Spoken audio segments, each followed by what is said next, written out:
As you said, it's about jumping the back line. There's an idea you can overwhelm the line, perhaps, that you can't deal with both Storm and Spectre at the same time, and they see the value of him as a counter to the Storm with a Hex. Yeah, definitely. I mean, that could be another thing too. And so Spirit's always really good to scout too, so they'll always know where he is in the fights, even if Haunt isn't up. So yeah, maybe if you double down, right, it makes it a lot harder. And we did end up getting the Ember, so that was the other one that we were kind of mentioning for nothing to say. Yeah, now looking at the bans, it makes a lot of sense because Necro just completely dominates Ember Spirit in the lane. You can play on his high ground.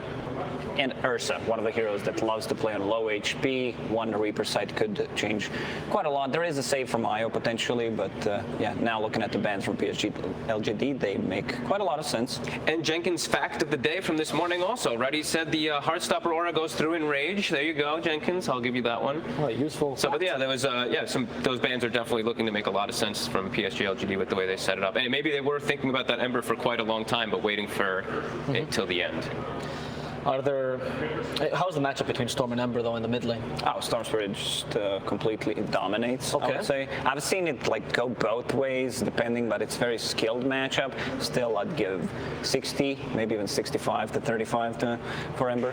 I've heard in the game though, Ember does do better because his Searing Chains can stop Storm. Yeah, it's purely laning stage, 7-8 minutes. Storm Spirit just has an upper hand. Right.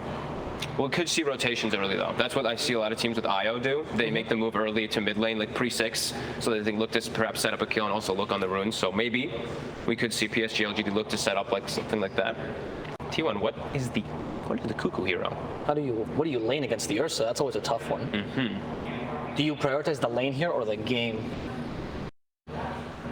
I was thinking about something like a Legion Commander, but then it's not that great of a counter. Ursa is not so strong, level 1, level 2, level 3 against certain melee heroes, so we'll see. Okay, that's the lane. I think the reason I was saying lane is because they already have late game and mid game secured with like Spectre, Storm, ET. They have so much team fight. I wanted something that just makes sure they don't get run over, because I think that's what the potential of IO Ursa gives. So, and this is a really good solution versus Ursa in some This is perfect, pretty much. You ruin Ursa's game, and you're also Spirit Vessel carrier. This is your primarily item against IO, so you're gonna have 2 flies killed by one hit, pretty much. I love the Venomancer pick. I'm leaning towards T1 here. Yeah? I'm just seeing a bit of limited disable without like heavy commitment for the Ember Spirit. So I feel like Ursa now is addressed because of this Venomancer, but I'm worried about the Ember Spirit going crazy because I only see like one way to actually catch him, and it's Static Storm right now. Stomp is very difficult. If Storm has a good timing and a good game, he could get an Orchid. So I'm going to be looking at Carl, looking at the mid lane, looking at how good these lanes actually will go for T1 to see how they're going to be able to handle this Ember Spirit, because I do think that Ursa is maybe just, now you're scared of Ursa. We saw Nisha the other day also too. Is, hey, we're also scared of this carry. Boom, Nisha goes crazy as Ember, and I think this hero can't do that. Well, I'm the host, so I can't lean any way, but I really want to know what BSJ has to say for his last word.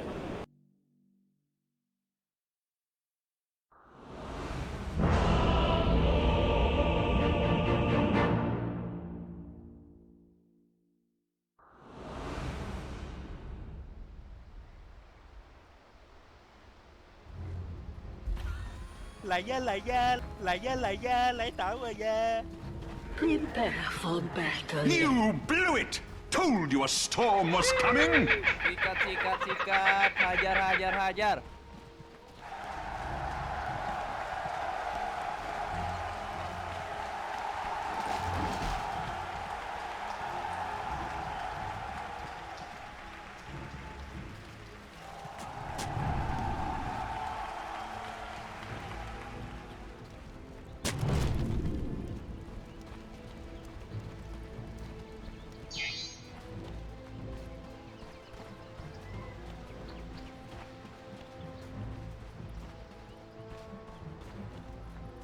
Thank you, BSJ. We have game number 3, LGD versus T1. You just heard BSJ break it down, Cinderin. I mean, pretty much everything he said was correct. T1, a lot of vision, a lot of ways to contest Roche, but LGD are the ones that can actually kill Roche really quickly. So I think that's going to be a very important factor in this game. But what are your thoughts on these lineups? We get to see, you called the Venomancer. I'm going to give you credit. You said it. and it came true. Yeah, it is a really good Venomancer game for a time at least, and I think what T1 needed here was a way to slow down the Ursa IO lane from just getting too far ahead. We've seen empowered Ursa in a secret series earlier and some during the groups. My concern outside of that, I think T1's laning stage should be really good. I think their lanes are very nice. Like the Veno ET lane is very strong bottom against Ursa +1. Yep. They're even starting as 3 right now, leaving Savage alone up top, 23 Savage on the Spectre. This is not going to be how they keep their lanes, of course. I want to know what T1 do when BKBs come out. Because I don't think they're going to dominate the lanes and the game hard enough that PSG LGD don't get there. And that's my problem with the Dire lineup right now. They have nothing against BKB. They're actually going to have to kite for the full duration. Nobody kills during it. All you have is a little bit of a right click from Storm and Spectre. Unless your Elder Titan somehow finds the most amazing Astral Spirit in the fight. So I think as far as, you know, the metagame between these two teams with how they play overall in terms of tempo, how late they want the games to go, I do like LGD's prospects after 20 minutes. So I think the challenge for T1 here is to get far enough ahead that they can handle that stage of the game. So all about the BKB timings for PSG LGD. And yeah, you're right. We've seen that Empower Ursa kind of just snowball. That's the one thing that Ursa kind of struggles with is farm, and when you can give him Empower. I mean, there's even a time where Ursa, nope, no first blood this time. As Zephyr is going to get skewered back into the tier. Oh no! So first blood technically goes the way of T1. A little bit of miscommunication, but a little gift. You don't see that every day. That's funny. I'll say it. That's funny. So Zephyr getting first blood, he gets full Tranquil boots off of this on his Elder Titan. It's going to make his way down toward the bottom lane. Y doesn't get anything except a long, slow walk up to top. Faith Beyond, I think, got about half the gold of that kill, roughly.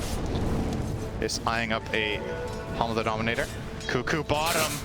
Yeah, in a bit of trouble here. He's going to get right-click a couple more times. The Echo Stomp comes through, but Ame looks to be just fine. Although Zephyr, that's a lot of damage. He's going to try to Earth Shock to safety, and you can see just ticking away slightly thanks to Cuckoo. Very, very annoying hero to deal with, as has been his trajectory in Dota history, action. Of course, some changes made to him recently.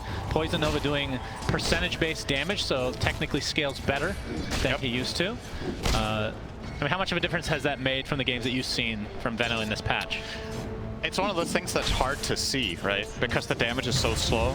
It's like, it's not really noticeable until you look at the post game and compare it to like similar games historically. I don't remember the exact numbers, but for the most part, especially when you reach the mid-late portions of the game, even against agility heroes, the new Poison Nova is better than the old one, but it's primarily tanky heroes that suffer a lot more. And there aren't that many specifically high health heroes in LGD. I think the Venomancer is more about the vision and the lane power that it would bring, the reason they picked at this game. Unfortunately for Cuckoo, he's not really pressuring the IO Ursa that much just yet, but level 3 is a big turning point for Veno usually. Get a lot more damage on that Poison Sting. A skill that has a very special scaling, actually. I find it very unique the way it scales in 3 aspects like this: duration, DPS, and slow with every skill point. So effectively, you know, most skills in Dota scale in a linear fashion. Yep. This is very different. It gets so much better on level 3 and 5 for the Venomancer, obviously level 2 and 3 on the skill, compared to level 1. So for comparison, level 1 is 36 damage, level 2 is over 100, and level 3 is 250. Why don't we go through every skill in the game? You can read the tooltips. Sure. Which are available. Right. Going to the menu. First hero of Adam. Missed coin. You guys can't see, but he actually opened up the heroes tab. You can see everybody's really happy either with the pause being unpaused now or Cinderin stop talking. Not sure. We'll have to find out another time on this segment of Cinderin +1. Or -1, depending on your perspective again. Wyatt, Thunder Strike from Whitemon. Looks like Carl's going to secure the Water Rune for himself. Already queuing up the Orchid, which obviously no big surprise. Pretty much the standard. As you can see, Zephyr preventing Nothing to Say from getting a second Water Rune, so Carl gets a double whammy this time around. Yeah. And look at the CS, 26-7 to the 22-4. Talked. I mean, the draft panel kind of discussed that matchup overall. Do you think that? I mean, Ember seems to be doing pretty decent, all things considered. And it's I would say it's a slightly Storm-favored lane overall. Not by a lot. What Ember's going to do is exactly what Nothing to Say is doing here. Oh, why? Actually gets the spike. Actually runs right back into it. Hex to follow. TP is going to be canceled because that is a super easy kill for LGD. Kill. Yeah, so what Ember does in this lane is we're going to see a glimpse. I think Faith Beyond will be okay here. I've never heard that before. Okay, you might be right. They're out of mana, and surely he can't die. It's very close. He only had 310 health left, Suns fan. That was very close. Is very tanky. The crowd goes wild. I mean, he's sick escape. He's part rhino. I'm pretty sure that's the lore. So very thick skin, very thick boy. So what I was gonna say was Ember against Storm in mid. What Ember will generally do is he will max out Sleight of Fist and try to harass the Storm back that way. The problem with going max Flame Guard is that you can still get it broken too easily by Storm's Overload and Static Remnant charges, and at that point you have stifled your ability to go and gank other lanes by maxing Flame Guard over Sleight, which is clearly the stronger offensive build in most situations. So I do like to see this build coming out from Nothing to Say, and yeah, that kill from Lion helps a lot. As far as T1 goes, they're still doing great on CS, both top and mid, but bottom. Echo Stomp's not going to connect. He gets a couple right clicks off on Cuckoo, which is always scary when you're a big bad bear. It's top lane. Oh, why? Looks like he's going to try to deny himself, but 23 Savage with, the Arcana kill streak. Good to see. Very good. And making progress on that. Probably has like 1,000 more games to go before unlocking it. Very good news for T1 here that 23 Savage is top net worth on Spectre. This hero is crazy when it is ahead. I want to say, just as a gut feeling, maybe one of the highest win rate carries of all time when it's top net worth at like minute 20. It's just crazy how well Spectre scales in a lot of games. To be fair, it did used to farm really poorly. Yeah. So if it was top net worth at that point, then that's a little different story than nowadays. It's still a lot worse than most carries at farming though, right? Like it's still slower. The Falcon Blade build-up and the jump in from Storm, but it looks like Cuckoo wants to play as well. Trying to turn this around on the bear. Beautiful impale from Y, but results in the same ending, which is Ame Dunzo. Y destroyed as well. Double kill for Nothing to Say. It's going to be a back and forth action as 23 Savage pops the wand. As Nothing to Say still has the Flame Guard applied. And another beautiful Sleight of Fist as a triple kill for Nothing to Say. Looked really bad for LGD. Yeah, that was a but Nothing to Say, great rotation. T1 with a very, very good one there, but damn, that Spirit Bomb from Nothing to Say, triple Remnant I think that was, into 4 heroes, double damage rune and Sleight. Ooh. It's just not fair, you know? Why do you have to have a double damage too? He's just better. Raidmon. Yep, Shockwave is up. Doesn't have a ton of mana afterwards though. So we'll just throw it out for good measure as Ame has now made his way to the top lane. This is going to give Nothing to Say a lot of value. Obviously getting those 3 kills, he's now 4-0. He's going to grab himself Phase Boots as well as Orb of Venom. Going to finish Orb of Corrosion soon, as they're trying to get him this bottom rune, which could get a little dicey. Yeah, it's top. And it is top indeed. It's an illusion, so mostly just for filling up the bottle purposes. Not a ton of kill potential. Carl should still be careful. Like, this hurts. If he gets caught in a stun chain and there's a little bit of damage coming out from Nothing to Say in addition to just a Sleight, he can still die from 2/3 to just the Lion Ember here. He's going to respect it and go jungle. You see 23 Savage in the jungle, farming to his heart's content. So Aghanim Scepter will be the choice after the Falcon Blade. That seems to be the standard. We talked about this before, but before this tournament, we saw some Echo Saber. Like there's some differences between builds. We see some Orchid as well, but for the most part, we're seeing this same one that this game will have again. But the Aghanim Scepter just seems to be super strong with that 30-second cooldown, single target, Han Cinderin, aka Shadow Step, whatever you want to call it.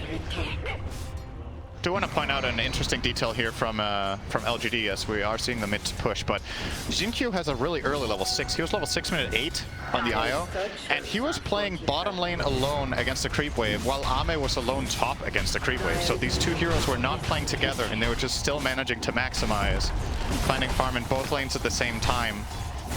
And now this mid tower, uncontested. Really surprised that T1 didn't try to do something here with their Elder Titan. And maybe Veno defending, but they just willingly give up the biggest tower in the early game. Well, let's talk about Veno. I mean, Cuckoo. Oh, we're going to see the Earth Spike come out first. And he relocate on the way with nothing to say. RP from Faith Beyond. Down goes Spectre. Big kill for LGD. Carl looks to be at least trying to clean up the residual damage here. So it ends up being a trade of supports after the fact with a big kill, obviously, on the Spectre for 23 Savage.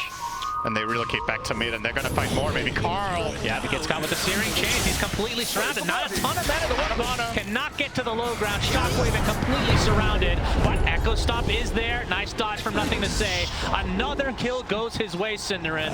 This is quite possibly the best start that I've seen him have this tournament. This is God tier status right now. Yeah, he's had enough of playing DP. Now it's time to go. It's like, all right, we gave you one. I mean, do you know if the DP, the one that they lost against Secret, was that the only other time they picked DP? I don't know if it was Nothing to Say playing it or Faith Beyond. I actually don't remember, but I know they played it in that game. I don't know if it was the only other DP game they've had. Gotcha. He's popping off in this game, that's for sure. Cuckoo is next. Find Cuckoo and the finger of death from Y.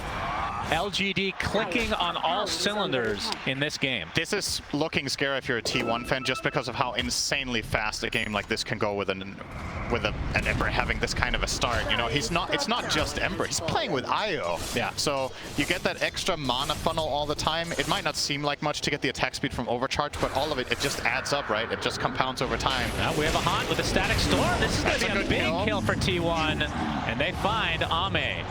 Nothing to Say has arrived. He's too late. Ame has had a pretty good game up until this point. Talk about it in just a moment to see if more action comes here as Zephyr, Nothing to Say, has the Empower. There's the Searing Chains. Trying to dodge the Echo Stomp, but will not be able to. Zephyr with the TP out. So, all right, forget about this last kill for a second here, Cinderin.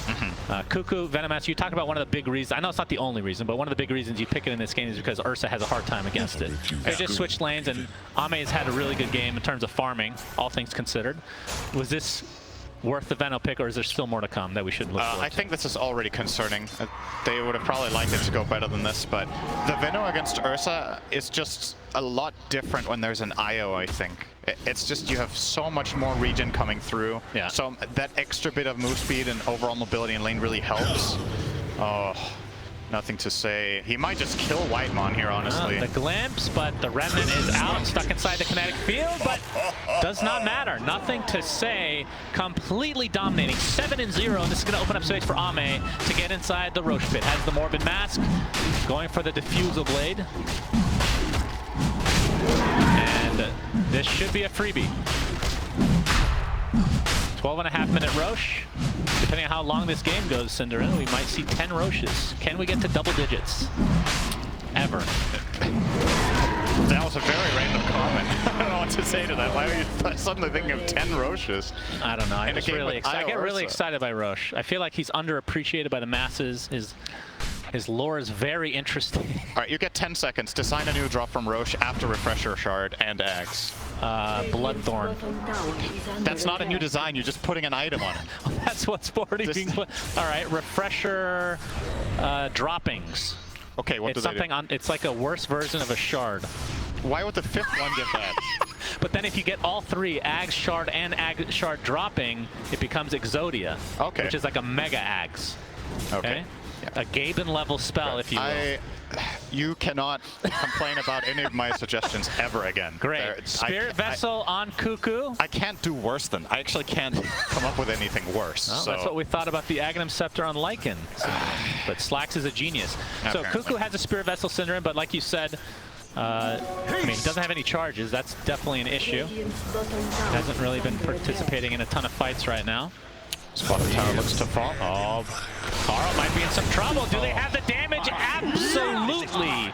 With the Finger of Death and the nice setup continuing to happen with Nothing to Say's chains. Again, Carl's voice line usage is just not, like, you just got burst. Why do you love it? I think... I'm pretty sure he just randoms whatever voice line. Yeah, he uses whatever. Yeah, of course. It's just funny that there seems to be an emerging pattern of Carl's voice lines just not necessarily fitting the situation. I guess that's a good way of keeping morale high, you know, laughing at your own misery a little bit. Yeah. That one fits a lot better. Yeah, that's I like all that. better. Yeah. He had to search for. He probably just binded that now, just to make sure he could use it. Did you say binded? Bind it. Oh. It's just like, do I have to lecture you about verb inflection once again now? All right, Diffusal picked up by Ame. I'm just going to ignore. That's an old school one, actually. You're going to ignore your insult again. Yep. Nothing to As say. You never learn from it. Just creating so much pressure for T1. It's going to be a smoke move here, I think. This would be, if they could find nothing to say right now, this would be pretty big because he's getting close to finishing BKB. See why, but yeah, the Plague Ward's giving that vision. Spectral Dagger comes out. Nice little detail with the Purge Creep, by the way. Will be very helpful against Venno. Yep, that's true. They have the little Satyr Banisher is going to follow them around here, being controlled by Faith Beyond, or well, whoever he has shared control with, of course. 2.5 minutes with the Aegis. I mean, what is LGD, what's their timeline here? This is a lineup that wants to finish earlier, I would assume. They don't want Spectre to get ultra late game. It depends. Like, if you have this strong map control and you keep pushing all the lanes and you find kills frequently, I don't think your lineup is severely worse late game. You have 2 melee cores that use Empower, BKB piercing stun from the Magnus. Yeah. Lion is always going to be a late game wildcard hero because of how strong disables just are. And IO, one of the best late game supports too. So I'm not really I don't think LGD should be too concerned with it. On paper, Storm Spectre look amazing. Venno often falls off kind of at some stages, and unfortunately for Cuckoo, he hasn't really ever had a massive impact in the game yet. Well, yeah, it just hasn't been any fights yet, which, to be fair, that hasn't really been an actual team fight. It's been kind of scattered. I mean, nothing to say, just all over the map, essentially, with the IO support. Yeah, and he has the BKB Orb of Corrosion, right? So you can really tell that LGD have an understanding here of what is the one problem we have is if we get caught by spells. Yeah. So a lot of the times Ember's in this position will not go for the straight BKB, but get like a Maelstrom or another build-up item. But he feels like he has enough damage with just the Empower and the Orb of Corrosion, and with this BKB, he's honestly invincible. If he gets it off, he's never dying while that's running to this lineup. So, kind of enter God mode there. And with this Aegis, I mean, I'm guessing there's no pressure from LGD to try to use this Aegis in any specific way. Just continue with map control, try to get some objectives, but you don't have to go ham, so to speak.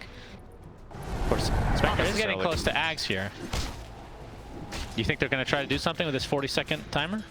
Maybe if they find a fight bottom and the relocate here, they could consider diving tier 1, but I don't think tier 1 is even going to give them a fight for that tier 1 tower. I think it's just going to concede it here. They know that they're in a very disadvantageous position right now, and once Aegis is out, you have a little bit more of a clear plan, I think, for the fight. White Mon going on top. Yep, White gets off the Earth Spike, and Ame doing although Jin Q takes it. All right. They still have really okay. Pops a BKB. TP's coming as well. Cuckoo gets off a Gale, not really going to hit anything. But they did. I mean, that's actually pretty big. They force out that big BKB charge for nothing to say. That was a great disengage from T1. They get the BKB, they back off. They also got the relocate, and the Aegis also expired there. So, nicely done. Kind of weaving around the fight, but at the same time also a little bit concerning that you have this lineup and you feel like you can't fight, right? Yeah. You really want to fight with these heroes. Oh, 21 Savage. Boy. He's being eyed up by Y. Yeah, there's the Earth Spike to start things out. Ame on the way. And just going to burst him down. Finger of Death gets the finishing blow. Didn't even get a chance to cast the dagger. He just died in the stun hex combo. Ursa has so much damage. Yeah, LGD on the same page again. And I think more than any other team in this tournament, it just feels like they make so little mistakes that... And so few. So few mistakes. The fact that a non-first English language person is correcting me really makes it sad. First English language person, yes. Oh, God. It is I. End me, please. Yes, I don't remember what I was saying anymore. What the hell is it? Oh, they don't make many mistakes. True. So the opposing teams haven't really found much of an avenue to try to take advantage of something like that. It just feels like they're, I don't know. I don't want to say invincible because obviously they lost game 2, but even with that massive, massive disadvantage they had in terms of net worth, they still made it a game. Yeah. Which is really surprising. It's going to be a nice Carl jumps in, all right. Faith Beyond. The Aghanim Scepter being used for 23 Savage. So still has Haunt online. And they instantly smoke again. I actually think Faith Beyond saw that. I don't think the vision had faded just yet when they blew that smoke. So this means PSG LGD have the information and they can make a very clear call about where the smoke is meant to hit, right? There's not like, there's one option. So they're already positioning themselves very well. You can see they're just standing still on both Lion and Ember, covering the angles, waiting for T1 to try their luck, but T1 seems like don't really fancy that smoke too much after all. Kind of just not going to do anything with it, except did they even place any vision with it? I don't think so. So kind of ultimately just a full-on wasted smoke of deceit there, unfortunately. Aside from the fact that, well, LGD were standing still for a little bit as well. So you traded off looking at each other. The good thing about that kill, though, is T1, they finally have some Spirit Vessel charges, Cinder, and so something to use against. That's true. The Jin-Q IO, who he does have a mech. We'll see if he gets something to try to dispel. I mean, he could go Greaves, I guess, to try to dispel the Spirit Vessel charge. Not sure if that's even in the more than likely consideration going Lotus, I think, if he wants that. It's probably... What happened there, Greaves? We're not seeing that nearly as much these days. Yeah. Can't remember what the nerf was now. Putting you on the spot, Cinder. What are Greaves? That's true. All right, Faith Beyond Company smoked up. You can see Ame has just picked up his BKB. As speaking of that, Nothing to Say pops his second charge. So another good bait from T1. All right. Didn't get it. Yep, no skewer this time. And we are at the 21-minute mark, so Shard can be picked up for anybody in the game. And you obviously saw the impact of that, even though they ended up losing for Faith Beyond with that Magnus. And even though this move from PSG LGD doesn't really get them any kills, they get control, right? They bully the enemy team out of this outpost area. They start setting up for Roche control, which is going to spawn right now. Why we'll see that. And I think, okay, this is a really crucial moment for T1. This has to work. If they lose the second Roche with no contention, they're not in a good position at all. Yep. And that shard, almost certainly, if they get it, will go to Ame. One of the best shards in the game for sure. Very, very good. This is the beauty of having a Venomancer. You get that vision with the Plague Wards in the pit. And obviously, Elder Titan we talked about last game. So this won't be a freebie for LGD. But Roche is getting relatively low. Just waiting for the right time to pounce. Haunt still, literally every spell is online. So it's all about the timing and execution here. The Haunt, nope, that was the Shadow Step. Nice job from Zephyr there. He actually, and from Cuckoo, they distracted Ame so long that the Fury and there's the RP. Can they burst him in time? Why? Trying to layer absolutely again. Buyback is available for Carl, though. Yeah, it doesn't matter that the Fury Swipe stacks fall off if you kill the enemy mid. Yeah. You can just go again. Yeah, continuing to try to dodge these really annoying Echo Stomps. Will they force the buyback, or will it just be given up? Looks like they're just giving this up. So second Roche the way of LGD, and Ame with the shard, which he's not actually putting in his inventory yet. There we go. Maybe they want to give it to Ember? No, this one's way too good. This is very, top 5 shard in the game. It is. Every time he overpower or Earth Shocks, he will get an enrage for a second and a half. Yeah, I remember when the shard came out, you rated this the absolute best, I think. Well, it was 2 seconds or more. I can't remember. Was it 2 seconds? It was better before, yeah. That's crazy. I think the cooldown of Earthshock might have also been lower then. Yeah, they nerfed that aspect as well. Okay. So there have been some slight nerfs, of course, but still extremely strong. I mean, just being able to preserve your ult. Because so many times we see Enrage popped, and then everybody backs away and tries to kite Ursa, whereas you have more options now. It's kind of... I'm looking at the scoreline right now, right? Wait for it, Cinderman. Static Storm after the Yules. All right.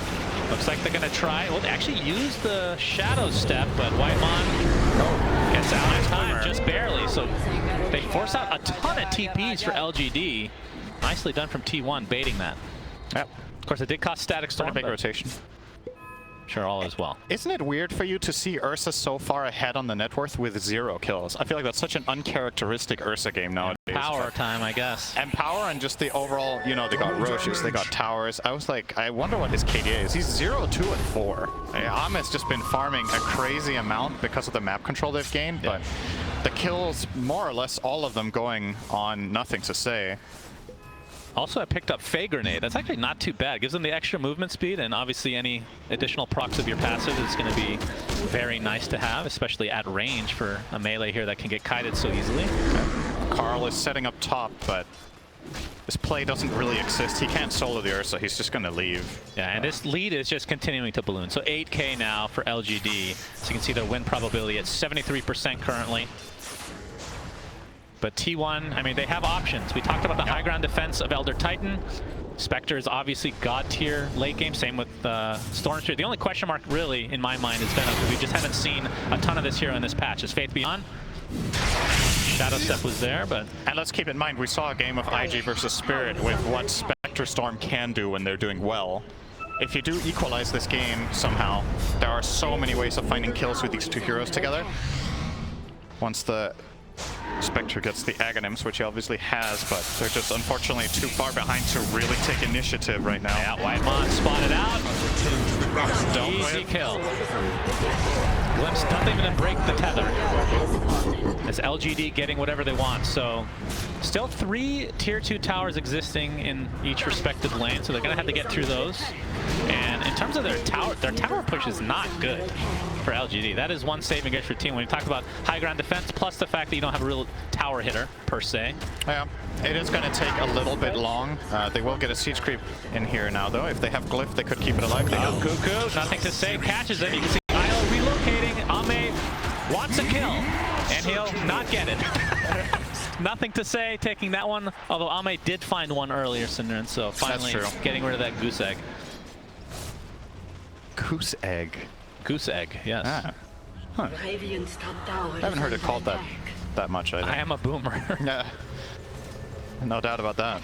I always have some TP's top. 23 Savage.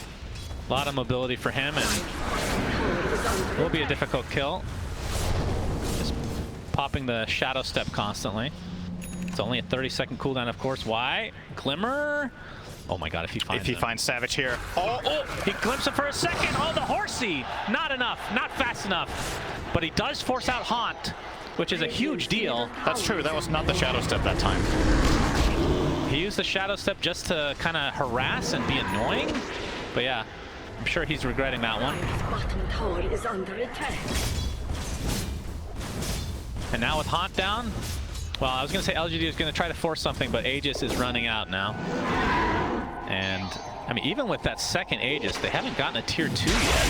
But still, not the end of the world, because they're just farming the entire map, and the lead is continuing to grow. Yep. Need to clean up these pesky plague wards that Cuckoo's going to keep placing. Like his itemization, by the way. I think the Halberd Force Staff is very good this game. Yep. You want that against Ursa. You need a repositioning tool, and you need the disarm. So. Oh, we're going to see the jumping. Carl pops the BKB just to ensure a kill, but it's only Y for now. Trying to force out the BKB from Nothing to Say, but he's not going to get baited this time. 2 times is enough for him. Now that the Aegis is gone, we'll see if T1 want to try to force something, especially with the advantage in the 5v4 right now. Comforting. But like you said, Gold given. Cuckoo, I mean, his farm is pretty decent. I mean, Venos do get relatively farmed. Has the Force Staff in addition to everything else. Glimpse. Thank you. Glimpse. Just felt like saying it. Heard the sound. Yep. What did he actually glimpse? He glimpsed Magnus. Oh, all right. Orchid onto Nothing to Say. Do they have the damage to bring him down? Nope. That's the BKB charge again. No mana at all for Carl. He's going to be brought down in quick succession. And it looks like Elder Titan is next on the list. LGD showing their prowess right now. And Nothing to Say just continuing to destroy everybody in his wake. Cuckoo will be the 3rd death in this engagement. LGD winning this game in spades, Synderen, not remotely close right now. T1 just ultimately, they run out of patience. They just really want to try something, so they go on the Ember, but that's not enough in the tank. And again, 23 Savage. Faith Beyond's going to run into him. There's the Yule setup. Has the RP if he needs it. Manta's pop, but here comes Ame with the right clicks. Into the horn toss. Down he goes, not even needing RP. Look at the ultimates on the top. They all have them. other than IO. Good. Which Thank you for correcting yourself. Technically correct. Proud of you. Thank you. I'm proud of you for specifying that. Thank you, Cinderin. I just want to make you proud one day. Yeah. You're definitely improving right now. Thank you. Didn't take much, but Just not screwing up is an improvement as they, LGD, finally get a tier 2 tower. And we can see that next Roche, we won't know for another minute when it will spawn. And Faith Beyond still ready to go with the RP. As Nothing to Say is 9-0-6. Has the Aghanim Scepter, obviously the BKB.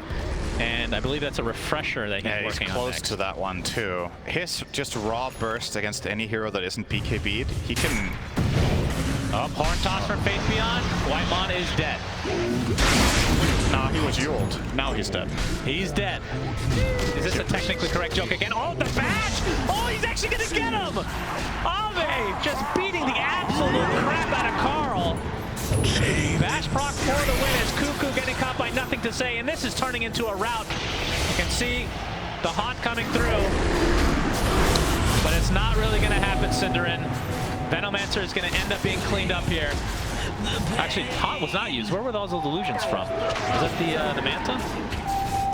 I have no idea. I think he shadow stepped in Manta and left. Yeah, okay. Well, Either way, this is...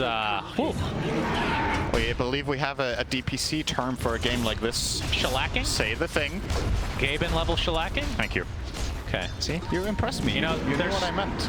There's 3 levels to the Gaben level shellacking. Did you know that? Oh, there's more levels There's than that. just regular Gaben shellacking, then there's Gaben's mustache shellacking, and then the top of the top is Gaben top hat shellacking. Top hat? Yes, I think the OG EG, the OG Secret Qualifies. game was definitely a Gaben top hat shellacking. Top hat. Yeah.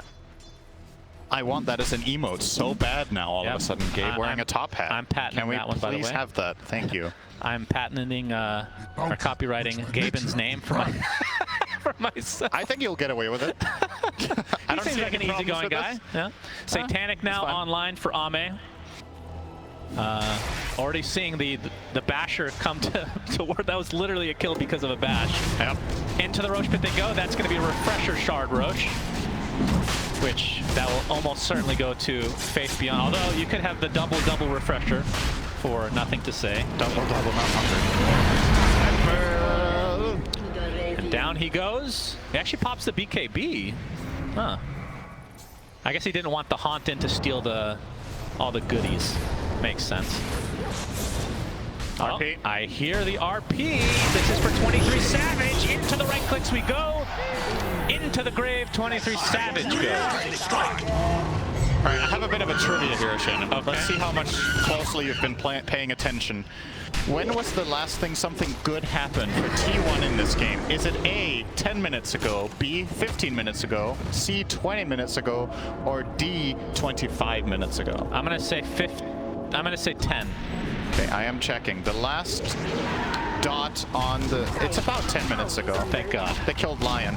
Good call. Thank Good you. call. Yeah, this is a rough one for T1. Absolutely annihilated. But keep in mind, this is not the tournament line not the tournament life on the line. True. If T1 were to lose this, they will face up against Alliance, and LGD will continue on to play. I believe it's the winner of Vici versus VP, which, regardless of that outcome, if that ends up being the case, will be a really hype one. BKB now online for Faith Beyond. And onto the high ground potentially we go here soon for LGD. Swift Blink next on the list for Ame's Ursa. So you can see still not a whole lot of building damage, but they can kill heroes like none other, Cinderin. Yeah, I'm trying to find a solution right now for T1 for how to approach a fight. So since they can't deal damage to the BKBs, you need a way to poke these 3 BKBs the enemy cores have, reset, and then re-go.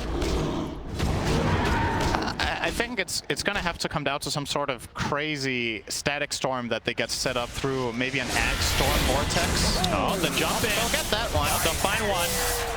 It's been 10 minutes since he died, apparently. Yep. So it was We reset time. the counter. Something good happened for T1. They When did did it. T1 kill last.com? The clock is now 0. Oh, Carl, relocate is coming, but he's going to zip away. Zephyr probably not going to be so lucky. He gets whipped into oblivion, and the bash ensures the kill for Ame.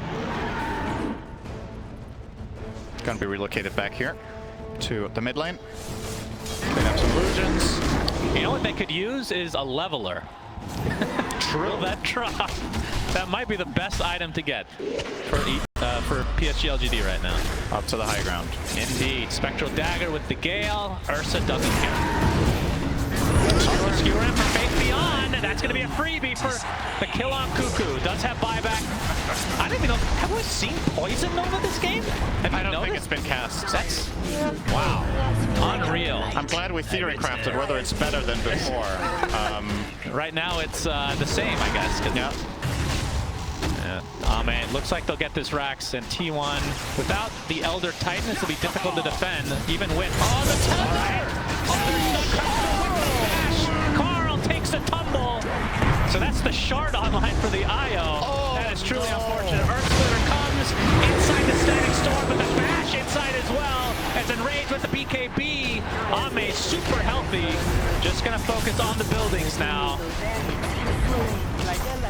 That is very unfortunate for T1. Great pickup by Jin-Q. There's the Searing Chains. All right, into the Skewer. This is going to be a dieback for Cuckoo. And LGD absolutely crushing their way to a Game 3 victory here. 5 versus 3. As we see the Shadow Step come out as well, but Zephyr is dead. Still has buyback. And now more buildings to go for LGD. 45 seconds with the Aegis. And again, their building damage is quite bad, but there, again, the Skewer with the Horn Toss setup. Do they have enough to actually take out 23 Savage? Indeed. He does have buyback as well, though. Faith Bell will be fully healed by the cheese as well, so it almost looks like PSG haven't even been fighting yet. They have full resources on every hero except Lion, missing a little bit of mana, pretty much. And that is 2 full sets of racks down. Are we approaching the top hat? This or this is maybe mustache level. Mustache level. Yeah, this is mustache level. I mean, they do have 9 kills, so. Notice the voice chat line being used by Cuckoo there. Nothing touches the heart like my Venom. Arguably, your Venom doesn't touch anything, rather. Yeah, I would like to see the Poison Nova used at least. One Poison Nova before it's over, please. Let's go. The jump in. Io's taking a lot of damage, but they're turning it on to Carl instead. He pops the BKB, zips away to safety. Nothing to say, trying to pursue. Meanwhile, Ursa just eating everybody alive. GG is called. Poison Nova not cast, Cinderin. And LGD take Game 3 in very, very convincing fashion. And this is the team that we've been seeing throughout the entire group stage and now on the main event. Yeah, when LGD are on, they're on, man. That was just not even close. Like, T1, they had to try to find some earlier